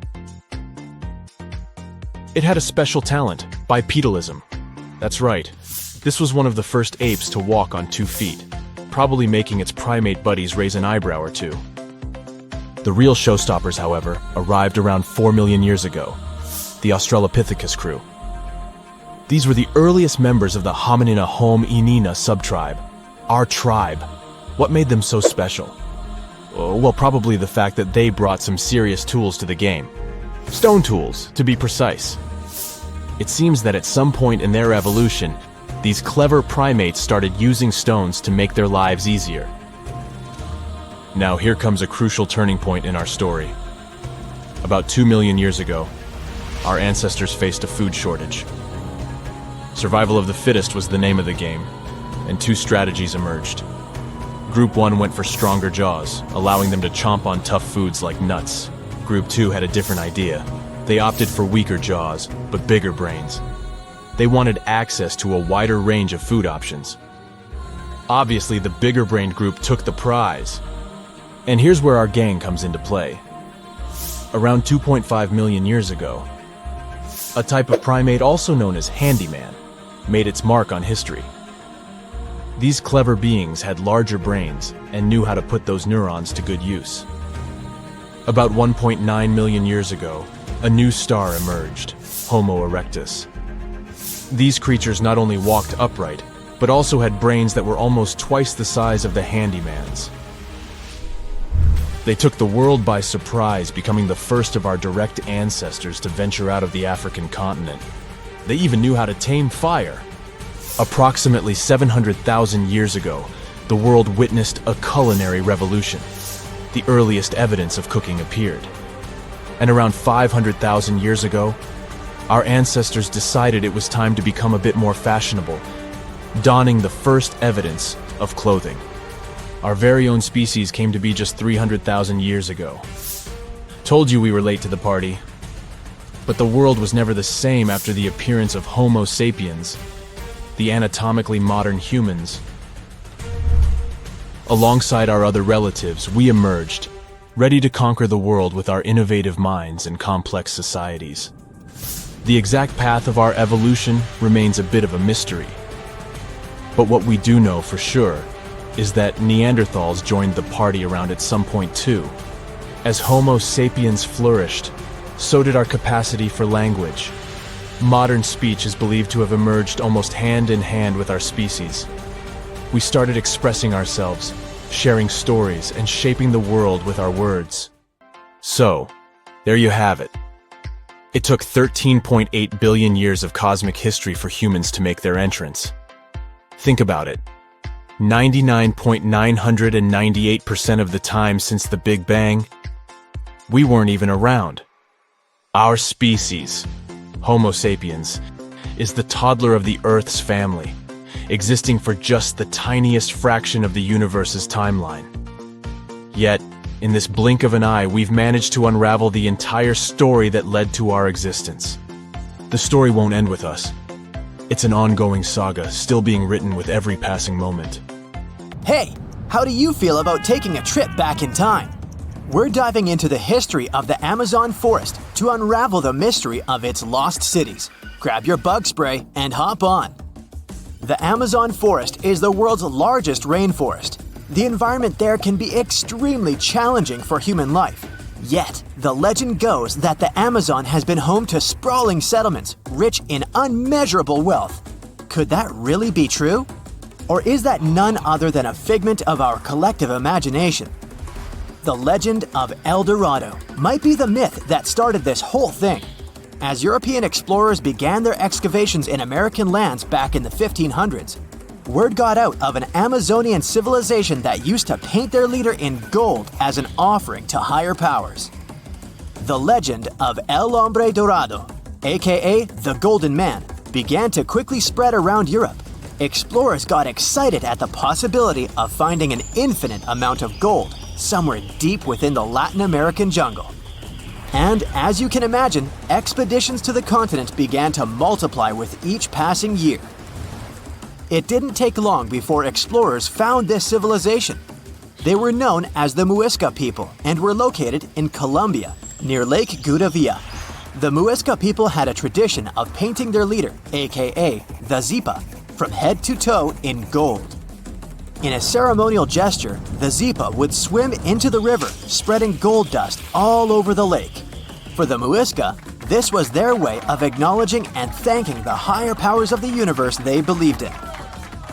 When European explorers heard and witnessed this practice, they were amazed. For them, gold was used solely for commercial purposes as their main currency for trade.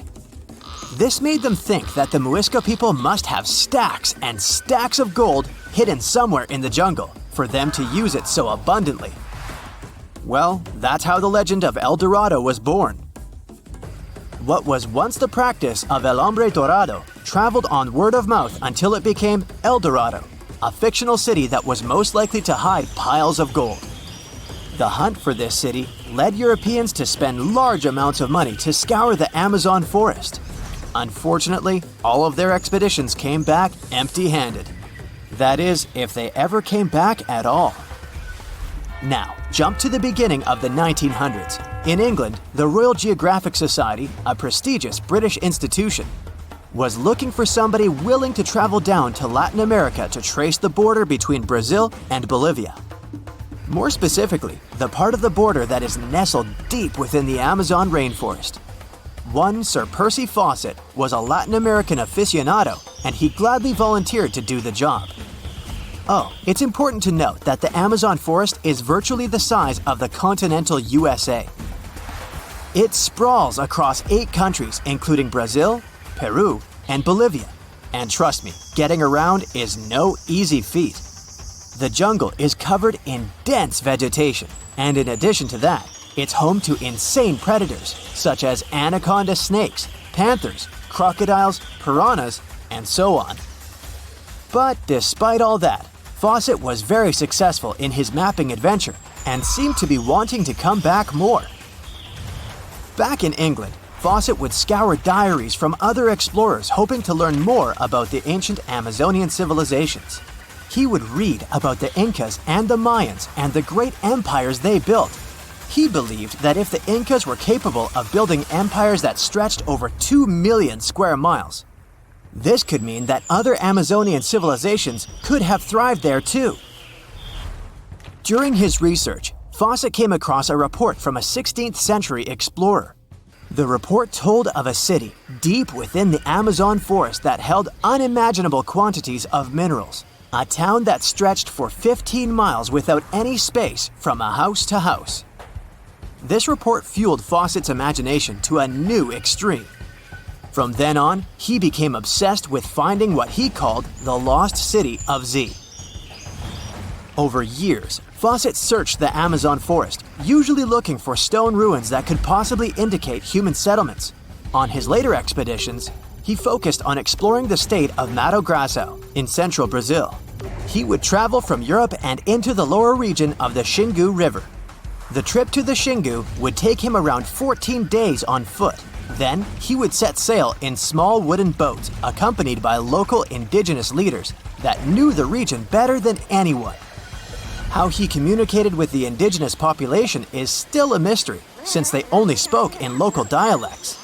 Some scientists believe that this could have been the real reason why he never found the city. They believed he wasn't able to communicate what exactly he was looking for. And this was not his greatest difficulty. As we've said before, Amazon is not a kind place for its visitors. In his diaries, Fawcett tells of encounters with a 60-foot-long anaconda, which he bravely survived. He writes of endless sleepless nights and waking up with his hands and feet swollen from mosquito bites. Some of his peers said he was invincible and tireless, but the day came during his 8th expedition when he didn't make it back home. Fawcett disappeared without leaving any trace behind. Some even suspect that he was close to reaching his lifelong goal. On the day of his disappearance, he sent an optimistic letter to his wife saying there was nothing to fear, and that he was setting out on a certain final search. Fawcett's failed attempt to find ruins seemed to support what had become a consensus among experts at the time, that this rainforest was too inhospitable to support large, complex societies, let alone cities. Experts were convinced that the Amazon's lost cities were nothing more than fiction. That is, until the 1960s, when modern research began to find evidence that suggested otherwise. Scientists discovered patches of extremely fertile soil. They called it Black Earth. And apparently, they found lots of it in the Amazon, especially alongside rivers. Further research even showed that such soil was created by human waste or the intentional burning of forests, which adds nutrients to the soil below, which could only mean bingo! The discovery of Black Earth was the evidence that large-scale agriculture was possible and probably did exist amidst the Amazon, confirming that settlements could have formed there after all. In the 1990s, along the Xingu River in Brazil, a team of archaeologists from the University of Florida made a remarkable discovery. Working alongside local indigenous people, they found very long ditches. After mapping them, they realized that these ditches were a sign of a big settlement. They were remnants of carefully designed walls centered around a plaza. Some were roads that led to more settlements. In fact, Just this part of the Amazon, about the size of New Jersey, was once a network of dozens of settlements that experts believe could have been home to at least 50,000 people between 1250 and 1650 CE. Other discoveries were possible thanks to LiDAR imaging, a type of technology that allows researchers to take satellite pictures of the forest's ground without having to step inside of it. A network of trenches in Acre, Brazil, dates back to 200 to 1200 CE. These suggest settlements that could have supported 60,000 people. Other images from near the Xingu River suggest cities that could have housed about 50 million people. These were the lost cities of the Amazon. Believe it or not, these images suggest that Fawcett was very close to a major discovery. He was looking for the ruins in the right place, but he was looking for the wrong thing. Unlike cities such as Cusco, which used stone as their primary material, Amazonian settlements used wood and earth to build their cities. These materials are highly deteriorating and probably decomposed over time. Finding them required a bit more technology than what Fawcett had available at his time. A comfortable abode with a gorgeous view of the Mediterranean Sea will serve as a perfect rain shelter. Well, this is what a real estate advertisement might have looked like for Neanderthals 100,000 years ago. Welcome to the weird and wonderful caves you could live in, or not. Of course, back then, neither real estate and advertising had been invented yet. Never mind the fact that Neanderthals couldn't build houses and often lived in caves. Yet, one of those caves looks an awful lot like a residential building. It's situated inside a high limestone cape called the Rock of Gibraltar. If the Neanderthals had had an economy, the caves inside this rock would have cost a bundle. Navigators discovered it in 1907. They just spotted a big hole inside the fortified rock. For many years, scientists have studied this place and found some traces of Neanderthals. They discovered ancient tools in the cave and bones of old animals. But the coolest thing was, they found 4 caves inside the rock. It was like a residential complex. Neanderthals lived alongside neighbors and helped each other hunt and fish. They created feather decorations and painted abstract drawings on the walls. Imagine our ancient predecessors hanging out in these caves 100,000 years ago. And now, scientists hang out there and study the primeval past of Neanderthals in detail. At the end of 2021, archaeologists uncovered a gap inside one of the caves leading to an unknown tunnel. They crawled through this hole and opened a new space under the cave roof. This place has been closed off from the outside world for over 40,000 years. And it seems it was one of the most prestigious apartments in the entire mountain complex. It has high ceilings with ancient stalactites. The ruined stone curtains divided the apartment into several rooms. Scientists also found the remains of ancient animals and scratches on the walls. It seems that Neanderthals had never lived here, but they used to visit this place. Archaeologists found the shell of a sea snail called dog whelk.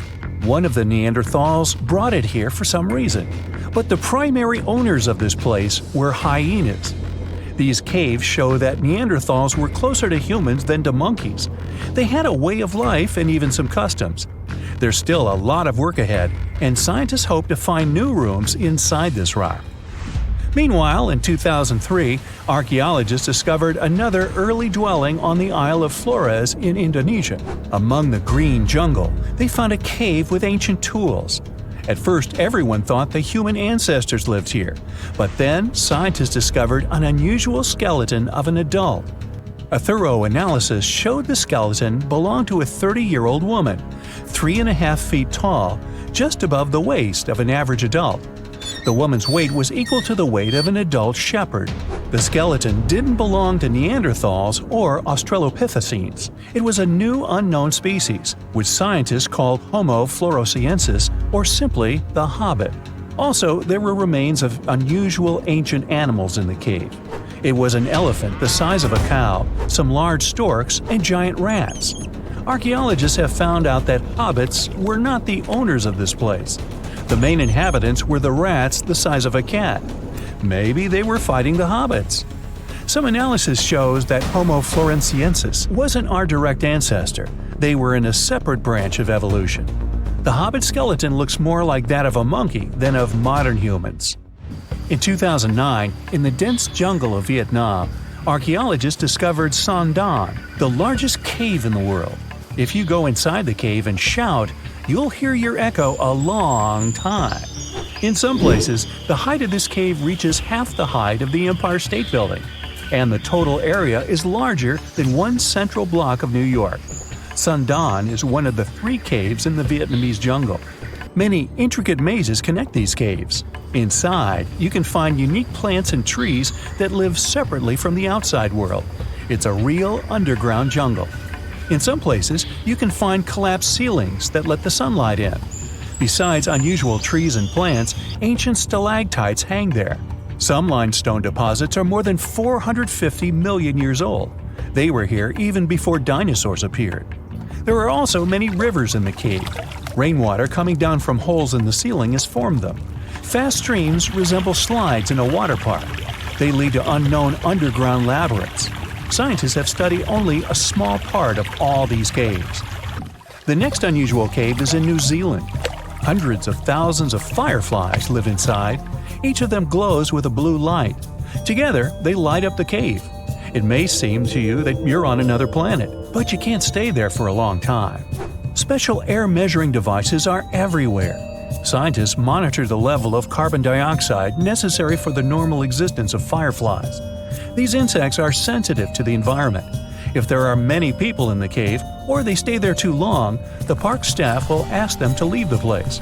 It's like you're literally stealing oxygen from the fireflies. We've seen some pretty amazing caves so far, but how about a scary one? We're going to the desert of Yemen's Al-Mara province. What we're looking for is not a cave, it's just a black hole in the ground, right in the middle of the desert. It's big, the size of a basketball court. It's not its size that could scare you, but what's inside. Scientists are still not sure what it is. From the depths of this black abyss, a disgusting smell of rotten eggs constantly comes out, and sometimes you can hear some strange, frightening sounds. The blackness of the giant hole in Yemen absorbs all the sun's rays, so you won't see what's there even with a powerful flashlight. People flew over this place by helicopter. They filmed using drones and the most powerful lenses, but they didn't catch anything except darkness. It looks like a big ink spot in the middle of golden sand. The locals are afraid to approach this place. They believe the cave leads to another dimension where evil creatures live. At the moment, the giant hole in Yemen is one of the most poorly studied and mysterious phenomenon of nature.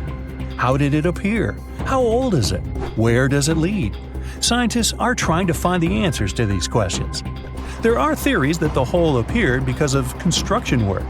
Geologists drilled the soil nearby in search of minerals. It could have caused fluctuations in the Earth's crust and collapsed the surface. But no one can prove this theory, yet. And now, imagine a place where sunlight has not penetrated for more than 5 million years. There's little oxygen, and it's cold and damp. Still, life is born in this place, not only microbes and bacteria, but also something bigger. The living conditions in this cave are very different from the usual ones, so, in a sense, this cave is like another planet. It's the Movil Cave in the southeast of Romania, near the Black Sea. The entrance is a small hole in the ground. Inside, a tunnel leads deep below the surface. The levels of hydrogen sulfide and carbon dioxide are above normal inside the cave. The air here is half as much oxygen as on the surface. People can't be here without an oxygen mask, but other creatures living here can. The cave is home to 48 species of living organisms. 33 of them are unknown. Here you can meet some unusual insects, white snails and white spiders, millipedes with huge whiskers, transparent shrimp, and unique species of leeches. They all live here thanks to the little bacteria autotrophs. They absorb carbon dioxide and release food particles.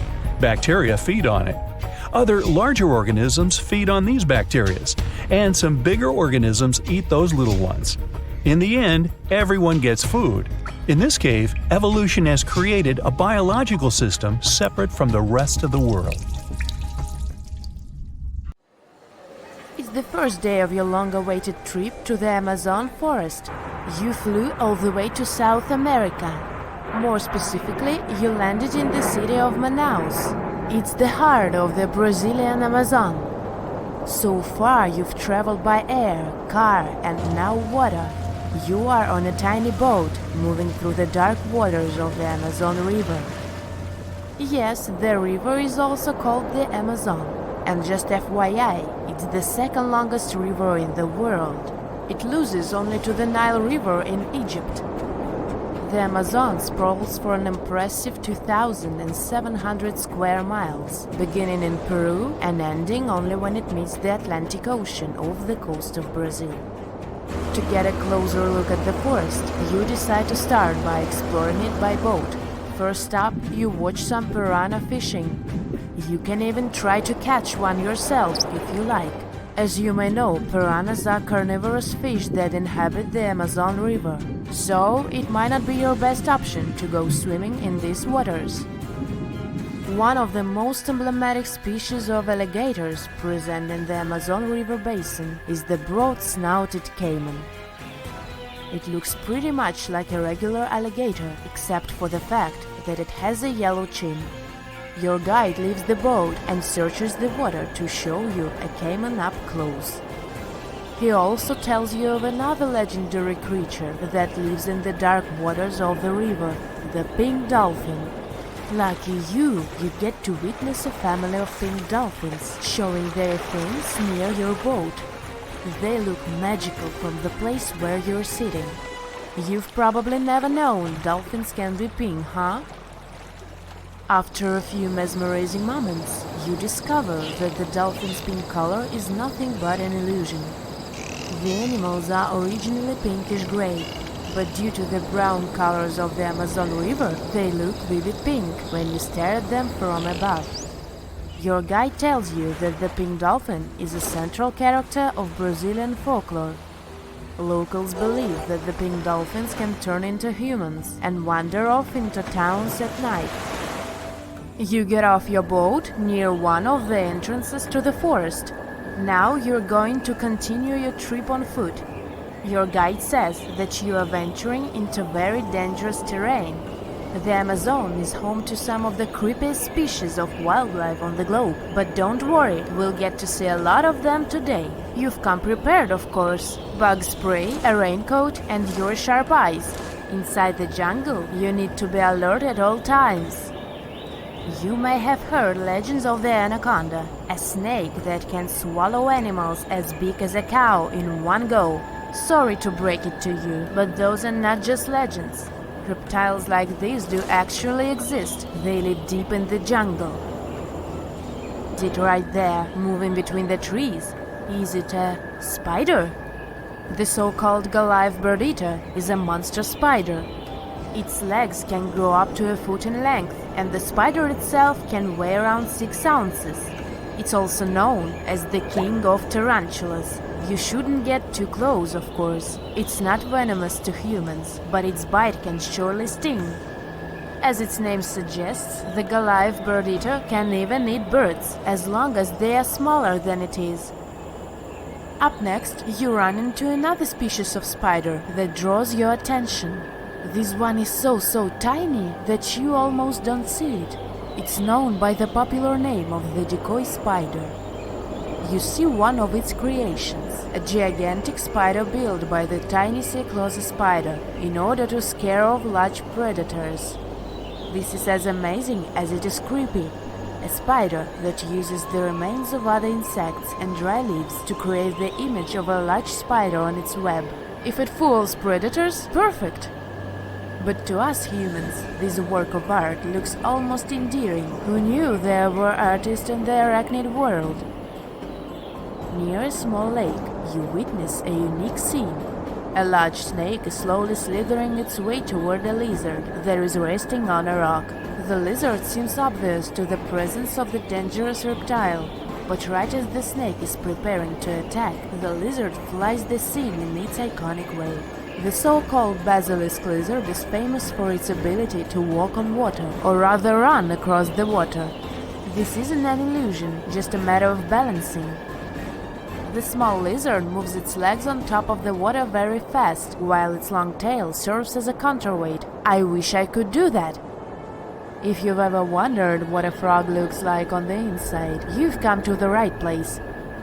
Right in front of your eyes, there is a rare local species of frog. It's known as the glass frog. This species of amphibian has a type of transparent skin that is completely see-through. In other words, you can see the frog's interior with astounding clarity. It's as if you had X-ray vision. Moving on with your journey, soon you come across a pond. Floating on its water is probably the biggest water lily you've ever seen in your life. These huge plants are also known as the Victoria Amazonica. They can measure up to 8 feet across and hold the weight of a grown-up person. But I wouldn't recommend trying to climb on it if I were you.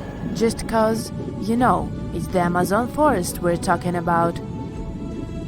The wildlife here is amazing, but the forest itself is also a sight. There are over 80,000 species of plants and trees grown in the Amazon rainforest. In fact, you can find 10% of all the world's wildlife in this jungle. An estimated 400 billion trees grow on the gigantic area the forest occupies. Of course, this place is bound to be biodiverse, right? You won't be able to witness this phenomenon during your trip, but your guide tells you about a unique species of tree that is famous for being able to walk. Yep, you've heard correctly. There are walking trees in the Amazon rainforest. They don't have legs or anything like that, but they do move around in search of better lighting conditions. The Amazon canopy is so thick that only 1% of sunlight can reach the forest floor. Because of this, some trees end up getting less sunlight than others. The so-called walking palm trees seem to be adapted to this situation. They grow new roots, which helps them move for 1 to 2 inches per day. They can walk up to 65 feet per year. Maybe that's what inspired John Ronald Reuel Tolkien to create ants, huh? Those are pretty similar tree beings that roam freely around the world. I kid you not, it's not only wildlife that inhabits the Amazon. Actually, over 30 million people live in the forest. And there are also ancient settlements that scientists believe to have been thriving there. And I'm not talking about El Dorado, that's just a myth. But in 2018, a groundbreaking study showed that up to 1 million people probably inhabited the Amazon. Between 1250 and 1500 CE. Can you imagine that? Working alongside local indigenous people, researchers from the University of Florida found several mounds in the Amazon. Besides these mounds, they also discovered interesting ditches and geoglyphs. After mapping all of these recurring mounds, scientists understood that this was a sign of an ancient settlement. They found remnants of carefully designed walls centered around plazas. This could only mean that these ancient cities were big and could host hundreds of thousands of people.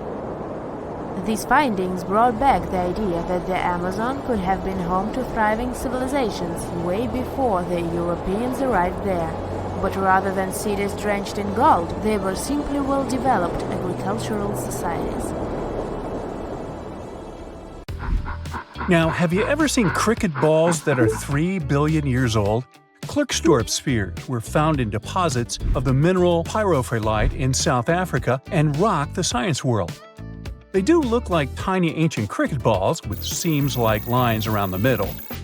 Back in the 1980s, some folks claimed these spheres had been made by an advanced pre-flood civilization we know nothing about. One museum curator shared stories about how they rotated on their own in a display case. There was also a TV show that invited a psychic who declared the spheres were pieces of an ancient spaceship. But according to geologists, these spheres are actually pretty common concretions or spherical objects formed by different minerals than the surrounding rock. The seam-like lines are just imprints from the host rock's layers building up over time. The Klerksdorp spheres come in different shapes, from noticeably flattened spheres to distinct discs. As for that episode when one of these spheres spun on its own, the curator of the Klerksdorp Museum cleared that up too. He said that when he put one sphere on its glass shelf when a journalist came to visit, the sphere naturally rotated a bit because it's round. The area where the museum is located often experiences earth tremors from gold mining activities nearby. The oldest known human-like footprints could be 6 million years old. They were found on the Greek island of Crete in 2002. If the number is correct, it would mean that early human ancestors may have migrated between Europe and Africa much earlier than we previously thought. This doesn't mean Africa is not the cradle of humankind, though. It could just prove that early human ancestors moved back and forth between continents. Some researchers believe the footprints were left by a bipedal creature possibly related to an early human ancestor nicknamed El Greco. According to scientists who studied them, the footprints have a very human-like shape, with 5 toes and a parallel big toe. Some scientists are skeptical about it and suggest the prints might be from a late European ape. The new study analyzed fossilized marine microorganisms found in the sedimentary rocks to determine the footprint's age and prove it's actually 6 million years. The next amazing find that keeps scientists entertained is the Dorchester plot. It's a beautifully crafted metal vessel with some fancy geometric designs embossed in shiny silver. The pot was discovered in, who could have thought, Dorchester in 1852 under quite unusual circumstances. During a powerful blast, the pot broke into 2 pieces. Scientists believe it was originally embedded within a rock or boulder known as pudding stone. The rock from which the Dorchester pot emerged is dated to be around 500 million years old, so it could mean the pot itself is also that old. The current and less exciting theory suggests that the Dorchester pot is a Victorian-era candlestick holder. Such things were really trending back then, so it's not a surprise to find such fancy household item from that time. The Dorchester pot falls into the category of ooparts, or out-of-place artifacts. Those are objects that seem too advanced for the time period they're supposedly from. If we accept that the pot is 500 million years old, then whoever made it was way ahead of their times in terms of crafts and tech. One extra mystery is that the pot has an engraving of a plant that most likely disappeared from Earth over 100,000 years ago. Sounds like good proof the pot is really extra old. Now, it looks like the oldest map in Europe is a stone from 4,000 years ago. This Bronze Age slab was found in France in the year 1900 at an ancient burial ground. The carvings on the slab show in 3 dimensions the River Odey network with a fantastic accuracy of around 80% over an 18-mile stretch. There are other stone-carved maps around the world, but this one is unique because it shows a specific area to scale. Looks like the slab's carvings don't just map rivers and hills, but also settlements, barrow sites, and field systems. Archaeologists say the slab wasn't used for navigation, but rather to symbolize power. The detailed markings on the slab might have served to illustrate the domain of a local ruler, possibly a prince or king, to show their control over the territory. When the ruler lost power, the slab was likely repurposed as part of a burial vault. The unique artifact was stored in the cellar of a museum. For decades, no one even noticed until several scholars read older reports about the slab and decided to check it out. They conducted a detailed analysis using 3D techniques. Their research proved that the creators of the slab had not only etched lines into the rock, but also modified its surface to reflect the topography of the landscape with high accuracy. The Salzburg cube, also known as the Wolf's Egg Iron, was discovered in the late 19th century in Austria. Now, don't let the name mislead you. It doesn't look like a cube at all. It's more like a rounded object with 2 flat sides. Down the middle, there's a groove, and the surface is covered with pits and craters. This unique appearance is the reason why many people think it might be something out of this world. Workers accidentally found this artifact when they blew apart a piece of coal. The coal seam it came from is thought to be over 60 million years old. The Salzburg cube moved between museums, mysteriously vanished in the early 20th century, and then showed up again. A professor from Bonn University suggested it might be from a meteor, But they found no evidence of elements that you'd normally see in meteorites, like cobalt or nickel. Then researchers thought it must be a human-made object, possibly a Victorian-era candlestick holder. No one knows the true story of the cube or its current location. Yep, it disappeared again. Have you heard about the Meister print? It's a fossilized sandal print discovered in 1968, and it has sparked a lot of intrigue. There's a trilobite inside the print, which supposedly went extinct around 500 million years before humans even existed. But many historians think this age is an exaggeration. When Meister found the fossil, it was authenticated. But the scientist who did it didn't confirm it was a human sandal print. He only agreed there was a trilobite there. When another scientist visited the site, he found a 6-inch impression he believed was from a child's moccasin. But the footwear seemed to be new. So, could it be evidence of time travel? Proof that humans existed millions of years earlier than we thought? Or a sign that someone else visited early Earth? Or is it just a rock formation that looks like a sandal print? We still don't have the answers. Back in June 1936, a couple was walking along Red Creek in London, Texas. London, Texas? Yeah, when they stumbled upon something unusual. It was a piece of wood sticking out of what seemed to be an ancient rock formation. About 10 years later, their curious son decided to crack open the rock to see what was inside. And he saw a hammer, which looked surprisingly modern. Then, one unique finds enthusiast decided that the rock encasing the hammer was from the Cretaceous period. This would mean that someone dropped a 19th century hammer while dinosaurs like Triceratops were still roaming the earth. So, if this hammer was truly from the Cretaceous period, then the whole evolutionary theory would be wrong. And if the hammer was modern, it would mean the Cretaceous rock formation it came from was much younger than we thought.